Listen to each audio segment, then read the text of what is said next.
Syllabus में जैसे हम किसी भी विद्यालय पर जाते हैं, कहीं भी जाते हैं, तो हमें किसी विद्यालय पर हमें ये नहीं मालूम होता है कि कहीं किसी विद्यालय में संविधान पढ़ाया जा रहा हो। जबकि संविधान ही हमारे देश की एक मजबूत नींव है। संविधान हमारे देश की आत्मा है और इतना मेन पॉइंट छोड़ कर के विद्यालयों में ये संविधान क्यों नहीं पढ़ाया जा रहा है? इसके बारे में आप बताइए। नहीं, ये बात सही है, चूँकि सिलेबस में हमारे संविधान नहीं है, चूँकि अब ये सिलेबस जो है गवर्नमेंट द्वारा तैयार किया जाता है, तो इसलिए अब बच्चे चूँकि छोटे होते हैं, तो उनको जो सिलेबस में दिया जाता है वही कवर कर पाते हैं। हर तरह की नागरिक शास्त्र के तौर पे थोड़ा उसमें अंश आ जाता है, कहीं मौलिक अधिकार या मौलिक कर्तव्य। वैसे ये बात आपकी सही है कि यदि संविधान हमारी समझ में, जब बच्चे समझदार होते हैं, जिस क्लास से मतलब 3rd से ले लीजिए या 2nd से लीजिए, तो कुछ ना कुछ अंश कक्षा में के हिसाब से रखना चाहिए। अच्छा ये बताइए सर, अंश से हमारा देश चलेगा या तो संपूर्ण से? साथियों, आप देख रहे हैं सतमारक राग नंबर यूट्यूब चैनल और मैं लालचंद सतमारक। सतमारक राग नंबर यूट्यूब चैनल देखने वाले सभी साथियों का बहुत बहुत स्वागत, हार्दिक अभिनंदन बंधन। और संतों महान पुरुषों की विचारधारा को आगे बढ़ाने वाले या उनकी विचारधारा पर चलने वाले सभी साथियों को हम क्रांतिकारी जय भीम नमो बुद्धाय करते हैं और आप मेरा जय भीम स्वीकार करें। तो जैसा कि हमारे ये सर जी सामने खड़े हुए हैं और आज इनसे हमारी मुलाकात हो रही है, तो ये सब शिक्षा विभाग से हैं। तो मैं शिक्षा विभाग से हैं, मैं इनसे जो है तो कुछ शिक्षा विभाग की बात करना चाहूँगा। तो सर सबसे पहले आप अपना परिचय दीजिएगा। हाँ सर, मेरा नाम विश्राम सिंह है और मैं कानपुर से बिलॉन्ग करता हूँ। कट हो गया? हाँ, बोलिए बोलिए। अच्छा, कानपुर से बिलॉन्ग करते हैं। कानपुर में किस जगह से हैं आप? कानपुर शताब्दी नगर पड़ता है। अच्छा, कानपुर नगर में। जी, जी, जी। चलिए बहुत-बहुत धन्यवाद। तो मैं सर आपसे ये जानना चाहूँगा कि आप सरकारी शिक्षक हैं या प्राइवेट हैं? नहीं, प्राइवेट शिक्षक है, सरकारी नहीं, प्राइवेट है। अच्छा, तो जो सरकारी शिक्षक हैं आप, प्राइवेट है ना? जी। तो वो आपका विद्यालय कहाँ है? हमारा विद्यालय मऊ जनपद में है।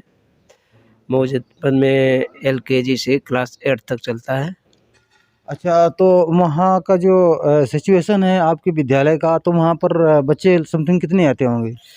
बच्चे लगभग 350 हैं। अच्छा, अच्छा। तो जो शिक्षा का स्तर है, तो आप वो जो मऊ क्षेत्र है आपका, वो देहात क्षेत्र है या कस्बा है, सिटी क्षेत्र है, क्या है? नहीं, जिस विद्यालय जहाँ पे है वो तो टाउन में ही आता है, लेकिन ग्रामीण अंचल से जुड़ा हुआ है।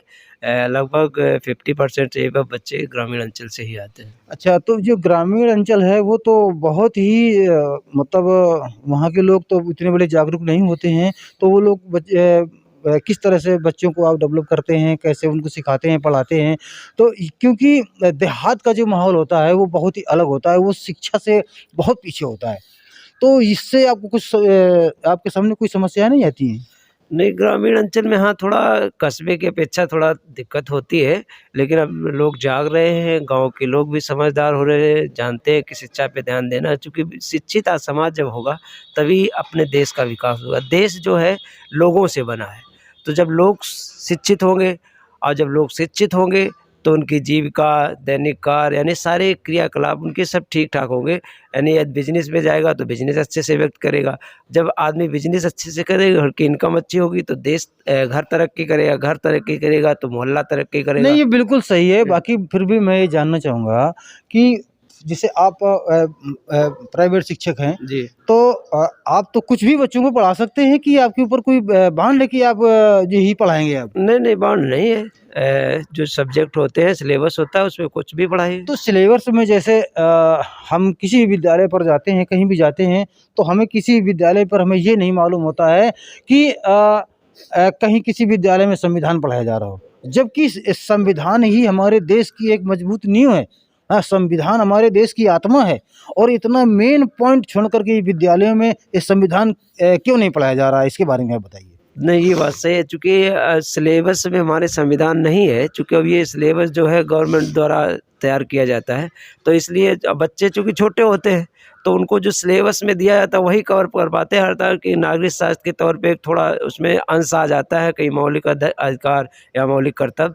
वैसे ये बात आपकी सही है कि यदि संविधान हमारी समझ में जब बच्चे समझदार होते हैं, जिस क्लास से मतलब 3rd से ले लीजिए या 2nd से लीजिए, तो कुछ ना कुछ अंश कक्षा में के हिसाब से रखना चाहिए। अच्छा ये बताइए सर, अंश से हमारा देश चलेगा या संपूर्ण से हमारा देश चलेगा? नहीं, चूँकि बच्चे जो होते हैं, बच्चों की एक वो क्राइटेरिया होती है, लिमिट होती है बौद्धिक का। हाँ। तो जैसे फर्स्ट क्लास में है, थोड़ा अंश रख दिया गया, फिर उसके बाद जैसे क्लास जाता है, हाँ। वैसे-वैसे उनका सिलेबस बढ़ा करके यानी अंतिम तक जा करके उनको ज़्यादा से ज़्यादा संविधान पढ़ने को मिल जाना चाहिए। नहीं तो नहीं, हम मिल जाना चाहिए वाली बात अलग है।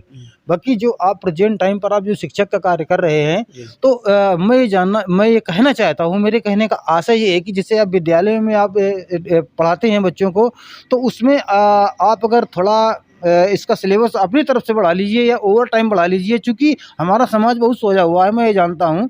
तो अगर आप ये कोई संडे को रख लीजिए या 8 दिन में रख लीजिए, अगर संविधान के बारे में, आर्टिकलों के बारे में, अपने मूल अधिकारों के बारे में अगर बच्चों को बचपन से अगर ज्ञान करवाया जाएगा, तो हमारे वो बच्चे जो आगे आने वाले जो भविष्य हैं, वो भविष्य हमारा समझ लेगा। मेरी ये सोच है, मैं इसके बारे में आपसे कुछ जानना चाहता हूँ। नहीं, आपका ये कहना सही है और अब हम प्रयास भी ऐसा करेंगे कि सप्ताह में कम से कम 1 दिन या प्रेयर के लिए जो असेंबली होती है, तो उसमें मौलिक अधिकार, मौलिक कर्तव्य या अपने संविधान की जो प्रस्तावना है, उसके बारे में बच्चों को जानकारी देंगे। और इसके साथ-साथ ये एक संविधान गीत जो है, अब प्रेयर की जगह हम समझ रहे हैं कि अब इसको करवाना चाहते हैं। अच्छा, अभी तक क्या प्रेयर होता रहा है आपके? प्रेयर अभी तक तो मान के चलिए वही जो पहले से लोग मतलब ऐसे कि विद्या की देवी सरस्वती होती हैं, हाँ। हैं? तो उन्हीं का पूजा करना, उन्हीं की प्रेयर करना या एक गॉड प्रेयर वह शक्ति हमें दो दया निधे। तो वह शक्ति हमें दो दया निधे ये तो ख़ैर थोड़ा बहुत ठीक है, मेरे तो समझ में नहीं आ रहा कि ठीक है। लेकिन ये जो सरस्वती प्रेयर है ये तो थोड़ा समझ के हमारे भी परे है। इस समय पहले तो हम भी समझते थे कि विद्या की देवी सरस्वती होती है। हाँ, हाँ, हाँ। तो लेकिन बच्चों को ये ज्ञान करवाइए कि विद्या की देवी सरस्वती नहीं, नहीं नहीं, है। आप अब ये अब इस चीज़ बताते हैं कि विद्या की देवी सरस्वती होती तो बच्चे को पढ़ने की ज़रूरतें नहीं थी। हाँ, हाँ। विद्यालयों की ज़रूरतें नहीं थी। सरस्वती का मंदिर बना लिया जाता है, सुबह से शाम तक बच्चे उनकी पूजा करते हैं, उनका भला हो जाता अच्छा, है। तो आपके विद्यालय में बाबा साहब या हमारे पूर्वजों की क्या फ़ोटो लगी हैं? जी, हमारे विद्यालय में बाबा साहब की फ़ोटो लगी है। अच्छा, और वो जो हमारी शिक्षा की देवी हैं, उनको जानते हैं आप कौन है? नहीं, हम आप इस समय जो समझ रहे हैं वो शिक्षा की देवी माता सावित्रीबाई फुले हैं। तो माता सावित्रीबाई फुले की आपके यहाँ फ़ोटो लगी है? जी, माता सावित्रीबाई फुले की लगी है इसे। लगी है? नहीं लगी है। आप नहीं, नहीं, नहीं, नहीं, नहीं लगी नहीं है, नहीं, चूँकि आप रुक इस करके समय बोल रहे हैं। नहीं, पहले अच्छा। नहीं, कुछ ऐसा कुछ नहीं था। हाँ। लेकिन अब जब से मतलब हमने इस चीज़ को समझा या जाना सोशल मीडिया के माध्यम से, तब लगभग जितनी भी ये भ्रांतियाँ थीं या हाँ। पाखंडवाद था, हाँ, हाँ। उससे मतलब हम पूरी तरह से दूर हैं। अच्छा, अच्छा। जी। तो चलिए, जो आप तो दूर हैं, मगर आप बच्चों के अंदर इस तरह का कुछ असर डालते हैं? नहीं, हाँ, बिल्कुल कोशिश करते हैं लेकिन आप भी जानते होंगे कि अभी भी हमारा समाज जो है या ज़्यादातर लोग कई पीढ़ियों से ऐसा चला आ रहा है, लेकिन लोगों के मन में ये आता है कि वो बजरंगबली के मंदिर पे जाएँगे और मनोकामना मान लेंगे कि तो वो पूरी हो जाएगी। नहीं, वो तो देखिए, वो जो बच्चे हैं, जो करते हैं भाई साहब, कैमरामैन जो है, ध्यान दीजिएगा। तो जो आप ये कर रहे हैं, तो आप बच्चों को इतना भी तो बता सकते हैं कि भई और शिक्षा और भक्ति और संविधान, ये तीनों चीज़ों के बारे में उनको ज्ञान करवाइए कि नहीं। भई कोई भी भक्ति करके देवी देवताओं की या किसी भी कोई की भक्ति को, मैं किसी की अवहेलना नहीं करता, तो किसी की भक्ति कर के कोई डीएम या टीचर या वकील कोई बन सका है, आज तक बना है?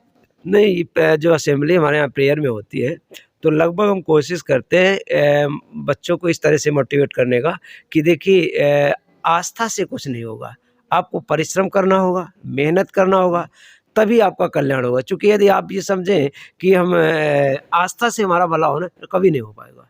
तो चलिए सर, हमें आपसे मिल कर के बहुत ही अच्छा लगा और जो इसके बारे में बात किया, जो ये सबसे बड़ी मेन अहम भूमिका तो ये हो जाती है, मैं तो ये चाहता हूँ कि वीडियो मेरा लंबा ना हो, जी। है नहीं तो मैं ये जानना चाहता था कि आपने जो प्रेयर में करवाते हैं, क्या करवाते हैं उसमें, कौन सा प्रेयर है, वह शक्ति हमें तो दया नहीं दे। जी हाँ, पहले तो बहुत सारे प्रेयर हुआ करते थे, हाँ, हाँ। लेकिन अब हमने सब खत्म कर दिए, एक वह शक्ति हमें तो दया नहीं दे। और अभी हम जल्द ही मतलब ये मेरे भारत का संविधान सारी दुनिया से न्यारा है, इसको भी ये उसमें बिल्कुल शामिल सही, करने बिल्कुल वाले सही, बिल्कुल सही, बिल्कुल सही। तो और राष्ट्रगान भी होता होगा? राष्ट्रगान जी, होता है? राष्ट्रगान। राष्ट्रगान का मतलब आप समझते हाँ हैं? जी, क्या राष्ट्रगान है? को क्या समझते हैं? एक बार ज़रा रिपेयर करो, मैं उसके बारे में चर्चा करता नहीं, हूँ। राष्ट्रगान का मतलब होता है, देखिए राष्ट्रगान अपने इसको एक बार बोलिएगा, इस वो बोलिएगा, जनगण मन। हाँ, बोलिएगा इसको। इसका राष्ट्रगान जन गण मन अधिनायक जय हे भारत भाग्य विधाता। रुक जाइए, आप इसका अर्थ बता सकते हैं? हाँ, देखिए जन गण, हाँ। जन माने लोग होता हाँ, है, हाँ। गण माने समूह होता हाँ, है, हाँ। मन माने मन ही समझ लीजिए। मतलब जनता के समूह का हाँ, जनगण मन, सभी के मन की बात हाँ, है। जी। और जनगण मन अधिनायक जय। अधिनायक का मतलब क्या होता है? अधिनायक का मतलब होता है कि एक वो क्या नाम, एक कह लीजिए कि गार्ड लीडरशिप। अच्छा, अच्छा। हाँ। अच्छा, लीडरशिप। अधिनायक जय हे, जय। यानी कि जो लीडरशिप मेरे पास में आया है, मैं उसकी जय करता हूँ। हाँ, ठीक? जी। इसके आगे बोलिएगा। जनगण मन अधिनायक जय भारत भाग्य विधाता। भारत भाग्य विधाता, हाँ। इसका मतलब क्या होता है? यानी भारत जो अपना देश है, हाँ। देश लोगों से बना है। हाँ, हाँ। मतलब देश, कोई भी देश हाँ। मतलब ऐसे नहीं बनता है। हाँ, हाँ। देश लोगों से बनता है, और लोगों का भाग्य। रुकिए जरा। हाँ।